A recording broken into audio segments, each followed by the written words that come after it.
Okay, so here we are now in the present, and we're moving towards putting together this album. There's no hidden reason. In the past, when I put an album together, it usually means that I'm ready to put an album together because I've recorded a group of songs, and it's now time to put that into an album. Well, because this is a select kind of album that is going to incorporate a lot of songs and material that I've already recorded prior to this, I don't really have to go to that particular extent. What I do now is I have to decide what songs are going to be on this thing and the message that I want to project. Now there's a lot of different types of songs out there, and what I was hoping to do with this particular album was to have songs. Sure, we got to have love songs because I'm a love song person. That I write a lot of love songs, but I also want to have a story to this. So, in fact, at one point I was going to call this album 18 Western Stories. That seemed like a pretty neat thing. And the reason it was 18 was because, I started picking out these songs that I wrote for other people, and it came out to be about that number right off the bat. But 13 Cowboys appealed to me more. And so the first thing I have to do is I have to figure out what songs I'm going to put into this album and who are these 13 cowboys that are going to be singing these songs. So that's an important thing to look at. So I went through and I did an exhaustive study. I'm going to say it took me probably about, because I started thinking about doing this, I'd say probably, I'm going to say probably September of last year. And then I started working on other stuff. Just listening to, I created my own little playlist from Spotify, and then I put a bunch of all of this material there, and so I could listen to it and say yay or nay or that kind of thing. And that helped a lot. That helped a lot because there's some that rose to the top. I'll give you an illustration. I mean, there's some songs that I wrote specifically, like the illustration I'm going to give you, and we'll talk a little bit more about this later. Honey, I Got to Go. I wrote that song specifically for Johnny Cash back in 1990. 90/91. I was working for the Washington State Parks Department at the time, and they had me going to Eastern Washington because there's parks everywhere, and I would go to all these different parks where they had their computers, and I would generally refurbish them if they needed to. In those days, we would just take what we called pizza boxes, which were motherboards. We'd take everything out, put the motherboard in, take that other motherboard. Well, while I was there, I stayed at a hotel in Wenatchee, and they had cable. I never had cable before. And not only did I have cable, but I was watching the country and western cable station at the time, and I saw Johnny Cash come up there. I was kind of hoping that our love might grow. I could still think sometimes it don't work out, and I'm not about to stay here and pout. I got plans to keep, honey, I got to go. And so like I was saying, as I went through a lot of these songs, that one kind of rises up and says, "Can't Forget Me," because Johnny Cash song is going to be fabulous. I have a list here of a lot of the songs that didn't make it. And I want to go through some of those before I move forward. But, these are all considerations. But number one, and at the top of the list was "I Am a Fool Who's in Charge of It All." I really wanted this song to be on this album, but I don't have a really good representation of it. And so, even though I had Merle Haggard in my little stable of people that I wanted to be part of this, if I had to, I'd call it 14 Cowboys instead of 13 Cowboys. But he was out. No offense. Maybe later, I could do something with you. Okay. Number 3, I have David Bowie and "It Ain't Gonna Happen Tonight." I mean, that is a really good song. It's just a classic story about how, you have kids and you're taking your wife out to dinner and you have expectations of a romantic evening afterwards, but then family gets involved, and at that time, it just wasn't going to happen, and I knew it wasn't going to happen, and because of all the other things that happened. I have a whole story, by the way, on that. It's in one of my ducks in a row, and I'm ready to go. The moment it's in book number 2. But I sit It's in here this book here. I'm scratching Get my a chance to head. some light reading.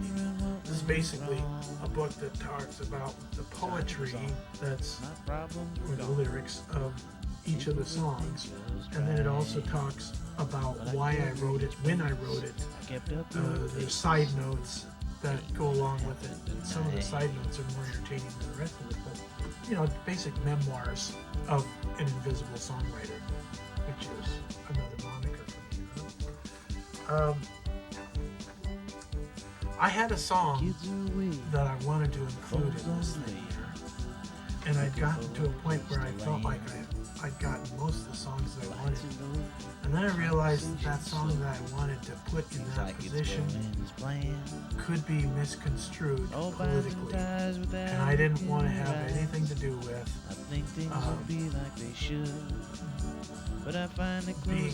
represented on the far right or represented on the far left.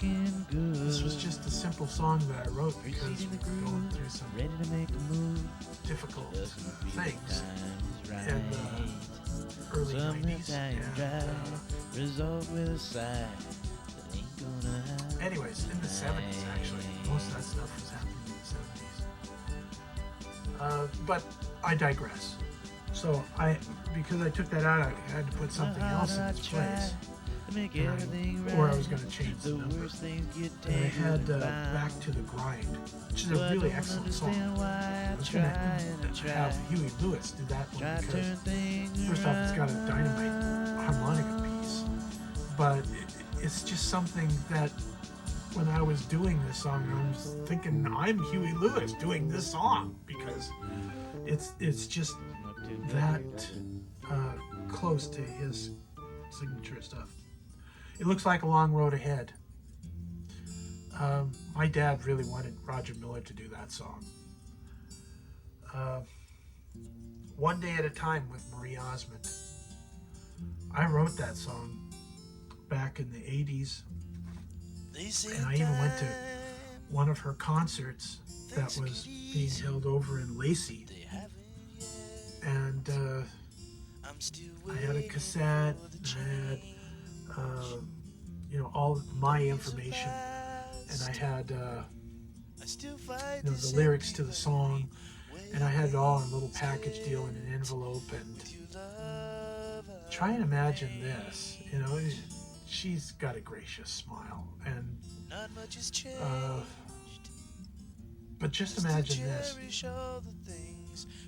when her and her entourage, because I waited until everybody had left except the other people like myself that wanted to, maybe get a signature or something, an autograph. Sorry, my friends don't even know about that. But imagine when they go back into this other room that I'm not going to be able to go into and follow them in. I hear this sound that's kind of like a plunk sound that you might hear with something being thrown into an empty trash can. Plunk. There went my cassette. Plunk. Into the trash can. Never to be even listened to. Okay, that's okay. I had another song called Keep On Going, which I wrote for Johnny Cash. I've been hearing things. Excellent song. And I could have possibly put it on this album. Maybe I'll put it on the next Cowboy album, because it's a really good one. And I had Randy Travis in mind for that. Where Were You? A song about living in trailer trash, trailer town. Get On With My Life. George Strait I had in mind for that. That's a really good song because it's got a lot of emotion to it. And try and imagine this, my dad is going through a divorce with his then wife.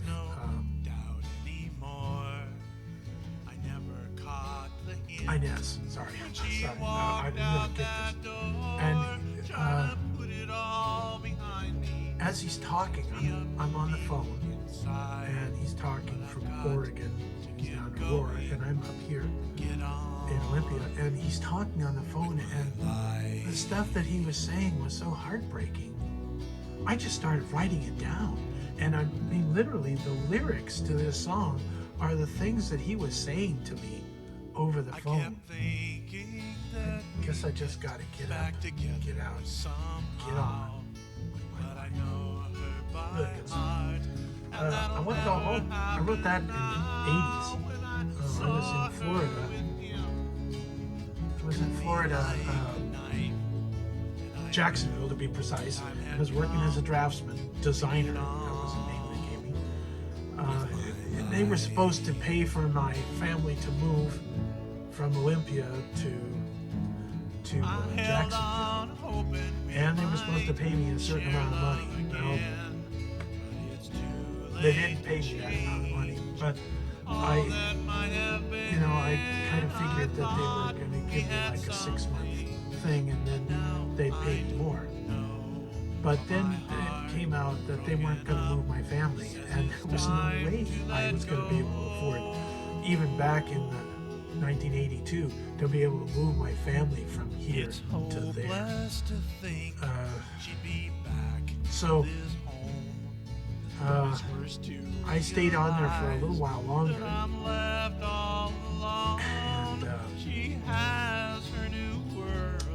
I ended up writing this song called I Want to Go Home. In fact, let me just give you a little bit of taste of this here.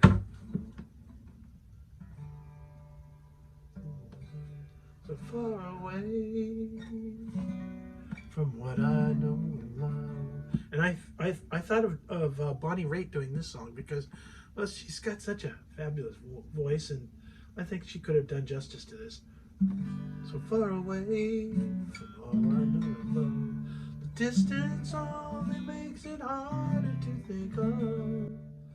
I get letters at times, but it's never enough to replace the pain that grows more with every day. I wanna go home.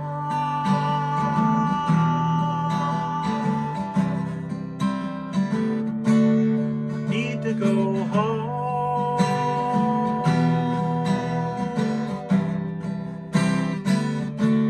I wanna go home.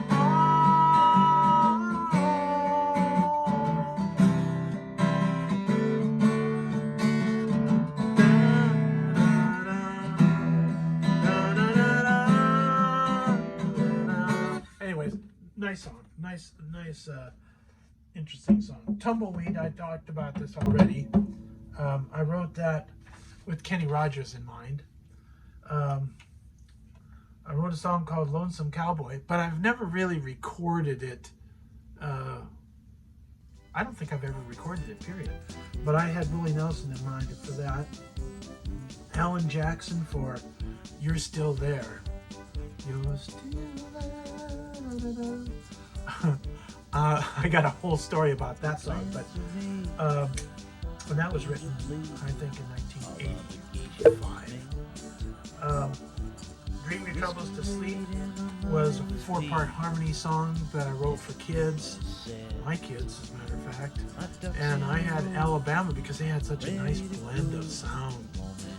Sadler Brothers would have been good too, but long and short of it is, so those are the songs that didn't make it for one reason or another.